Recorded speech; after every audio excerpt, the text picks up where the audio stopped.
John Calvin on Psalm 89, verses 9 through 29. Thou rulest the raging of the sea, when the waves thereof arise, thou stillest them. Thou hast broken Rahab in pieces, as one that is slain. Thou hast scattered thine enemies with thy strong arm. The heavens are thine, the earth also is thine. As for the world and the fulness thereof, thou hast founded them. The north and the south thou hast created them. Tabor and Hermon shall rejoice in thy name.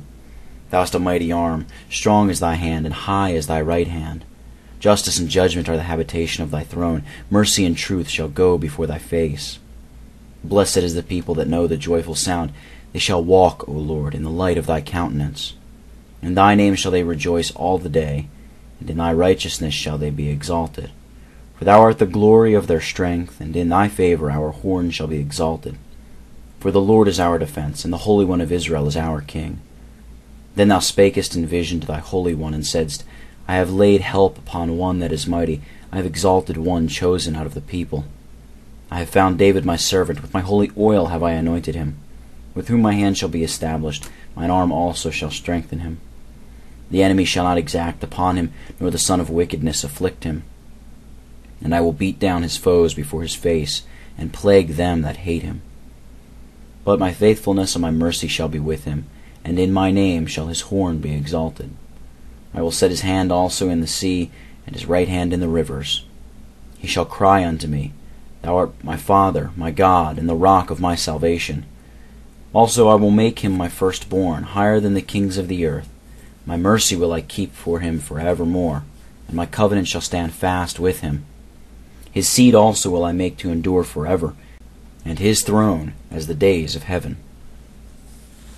The land of Egypt was overthrown as a wounded man. By these words the prophet magnifies the grace of God, which was displayed in the deliverance of the church.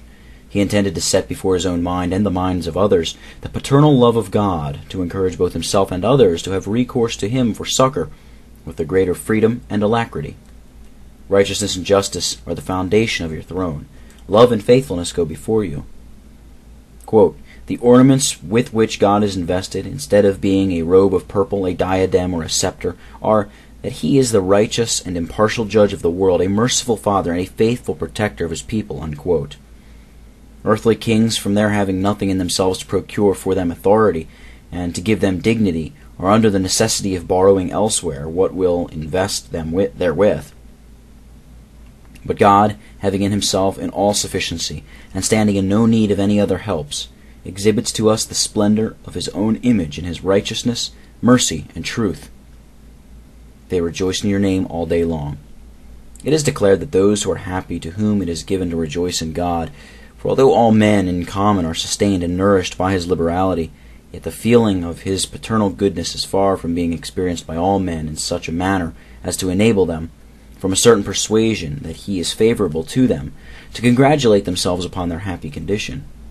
It is therefore a singular privilege which he confers upon his chosen ones, to make them taste of his goodness, that thereby they may be encouraged to be glad and rejoice. And, in fact, there is not a more miserable condition than that of believers when, by their brutish insensibility, they trample underfoot the divine benefits which they greedily devour, for the more abundantly God pampers them, the fouler is their ingratitude. True happiness, then, consists in our apprehending the divine goodness which, filling our hearts with joy, may stir us up to praise and thanksgiving.